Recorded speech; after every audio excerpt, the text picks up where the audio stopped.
Hello and welcome to the first ever Humane Resources interview. I'm here today with Hanna from Brella, and yeah, super happy to have you here. Could you maybe start by introducing yourself a bit? Yes, absolutely. And thank you for having me. So my name is Hanna Kontinen. I'm the head of talent and culture here at Brella. And I've been working here for almost 2.5 years, which, to be honest, feels a bit longer as it is in many growth companies. But yeah, it's been very inspiring 2 years. And so happy to share my thoughts on this journey. Great. Yeah, and you indeed work in a growth company called Brella. So it's an event platform, right? That helps people access meaningful connections both in like online and offline events. Yeah. And you have a team of more than 60 people Mm-hmm. already spread out across multiple continents, which I think is on the forefront of this kind of development, that it's easier to make your business international nowadays. Yes. Mm. At the same time, yeah, you're in the event industry that has gone through a huge change because of Yes, for sure. COVID time. So super interesting context to hear from. Could you maybe share in your own words a bit more context about Brella?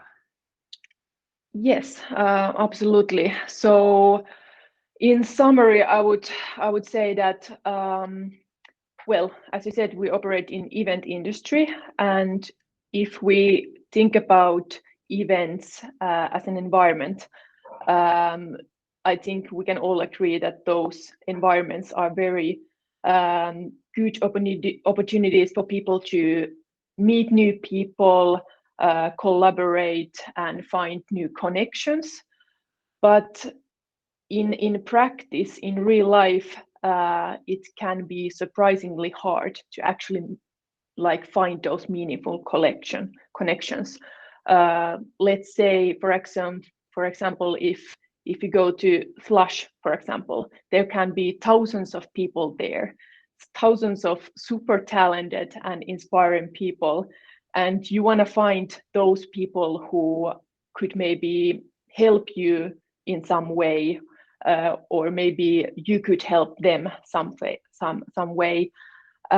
So it can be quite hard. So, and those kind of situations need some facilitation so that people meet each other. And that's why Brella was originally founded, so that we could facilitate those kind of situations and help people to find those meaningful connections, whether it's an virtual event or in-person event. That's exciting. So very people focused business from the beginning.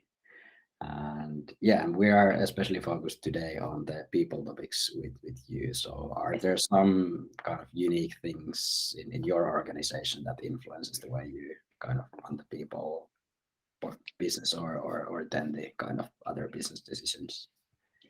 Yes, well, of course, there's a lot of different topics, but I would say that the first things that come to mind are our diverse company culture. Brella was founded 6 years ago, and we had found 5 founders. And already back then, for them, it was quite natural that the working language would be English, so that, for example, the lack of Finnish language skills would not be an issue, so that the company would be like open despite of your background here in Finland. And that, among of many other things, has led to the situation where we have at the moment a very international and a very diverse group of people here at Brella. And for us, it's super important that every new Brellaner who joins the company brings something new to our culture.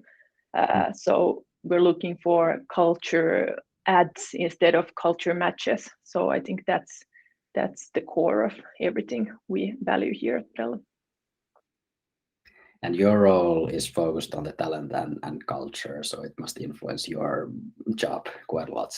That the company has this kind of background. Yes, definitely. Yeah. Yeah. What kind of things have you been focusing on lately then? Yeah, it's been interesting past 2 years, like especially during the pandemic. So of course there has been a lot of different topics on the table, and one thing that has been maybe one of the biggest themes this year is that we want to focus even more on international global hires.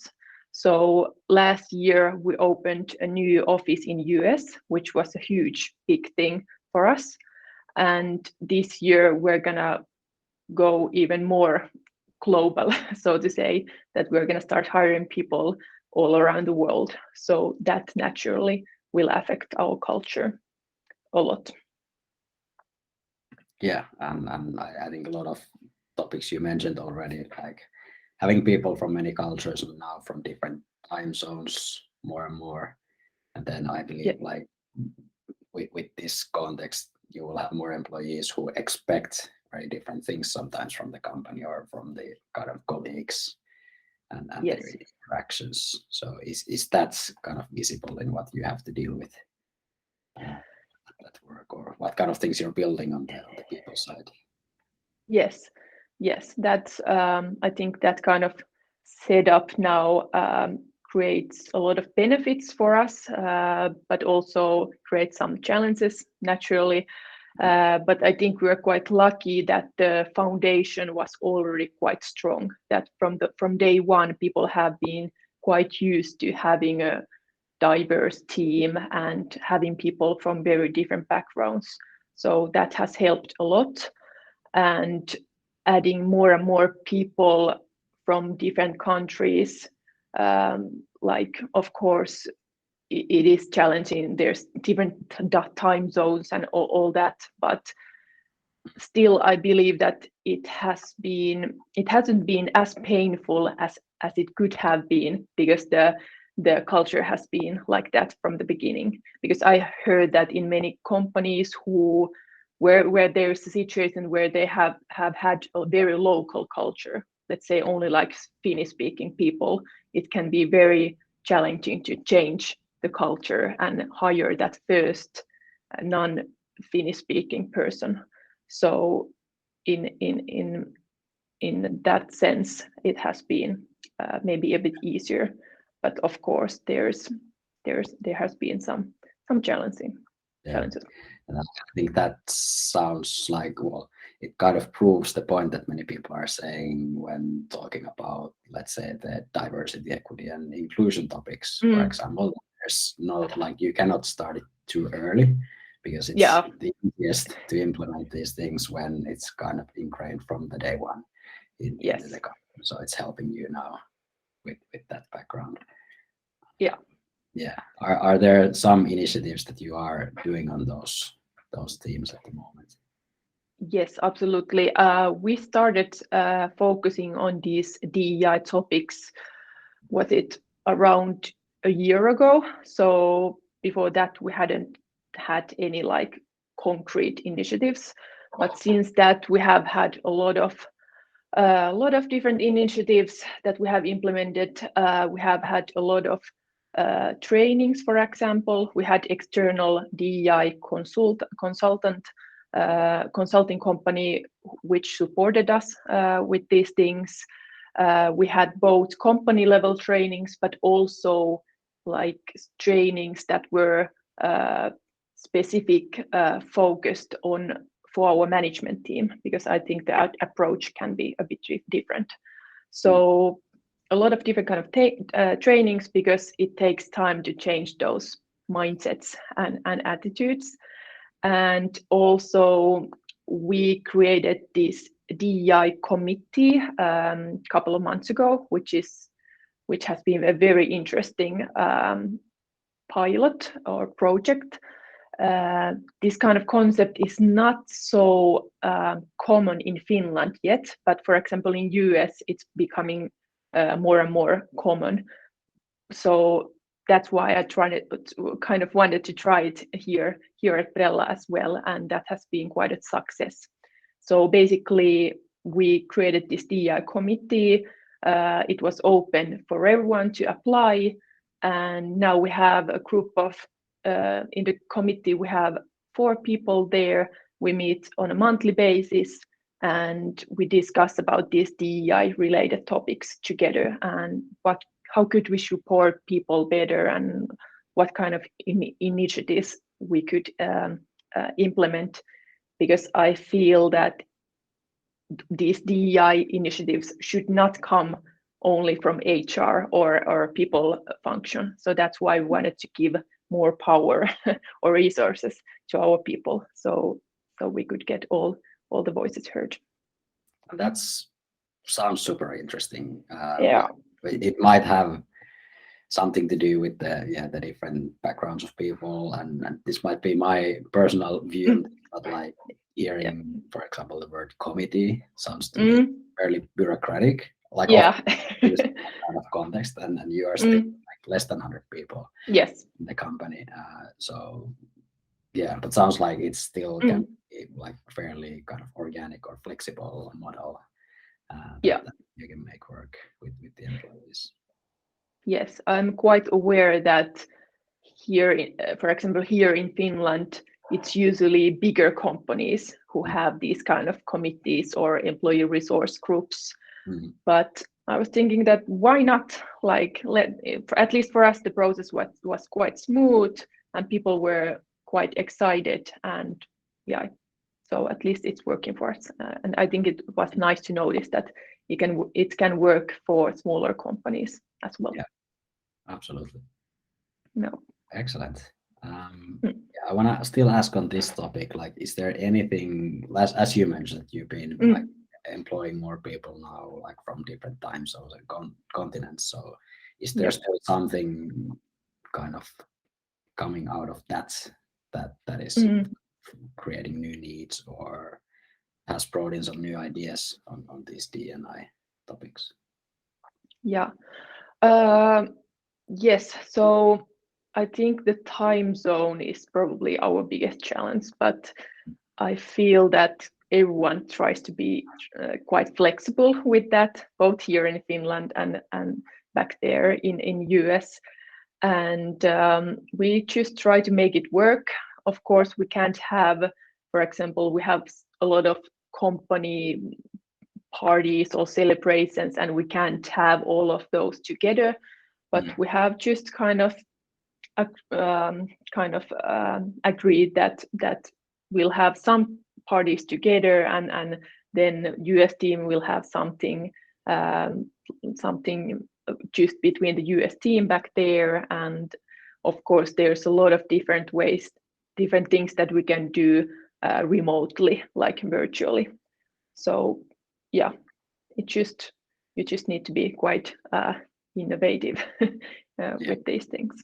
Yeah. Exactly. And mindful to kind of try to thing so that it fits. Yeah. Yes. And yeah, and it's been actually quite inspiring. We have tried to kind of celebrate all these different traditions that people have in different countries. For example, how people in US celebrate Easter, and it turned out that they actually have some pretty cool traditions there, and people were sharing pictures and telling stories, and it's those small things that you can do remotely as well. Excellent. Yeah, there's all sorts of online cooking classes and whatnot. Yeah. You name it. Great. And then one more topic that's many people that we work with have been curious about is like creating this culture of like appreciation. So that would like actively recognize the good efforts and achievements of their colleagues. So and in a way that it's not forced by HR or forced by a manager or what.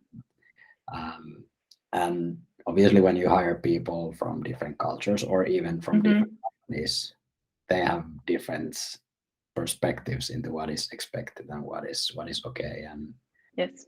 so on. So yeah, what are your thoughts on this kind of creating an appreciation environment in the company?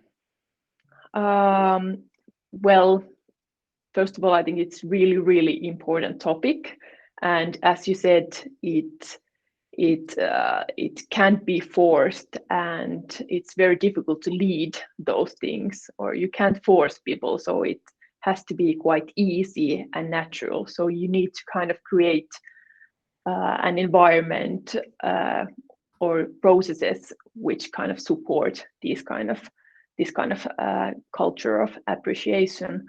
I would say that, and also, as you said, people can start this journey from very different levels, so to say. For some people, it's very natural to, for example, give feedback or give praises and things like that. But I've noticed that for some people, it can be very, I don't know, intimidating or just a new thing that to do, with your colleagues. So that's why we have been practicing these things quite a lot. And I personally believe that management, for example, has a very critical role in this, that how they are leading by example. For example, here at Brella, we have this Slack channel called High Five Land. And the idea is to share like praises and kudos there, just positive things, show appreciation to your colleagues. And it's at the moment it's going super well.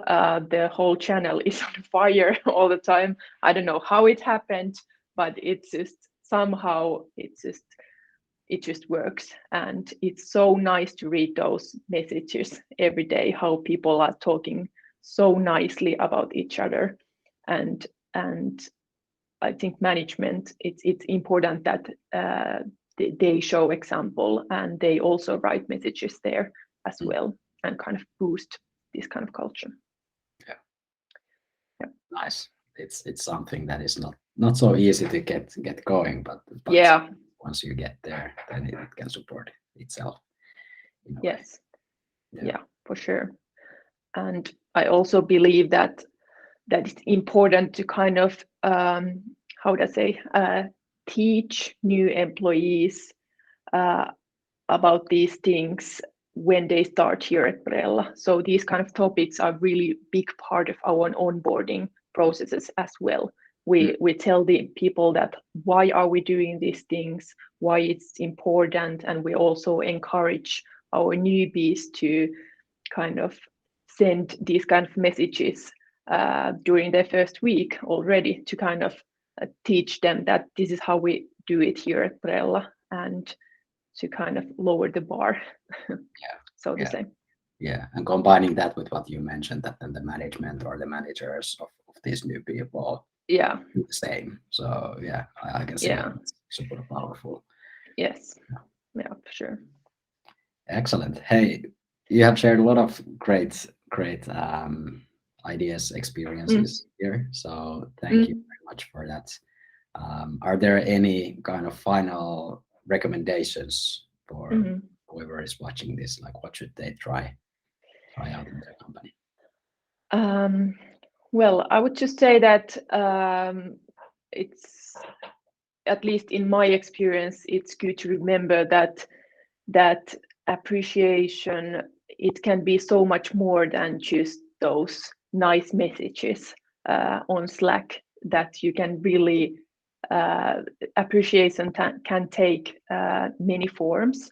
For example, here we try to celebrate these different traditions that people have, people who come from very different cultures and backgrounds.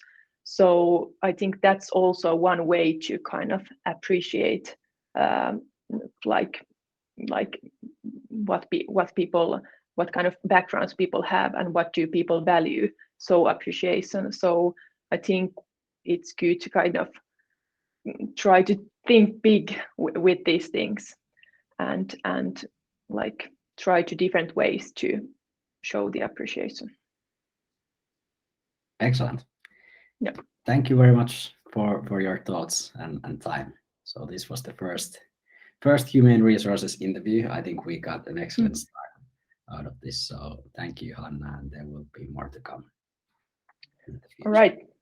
Perfect. Hope it was helpful, and thank you for having me.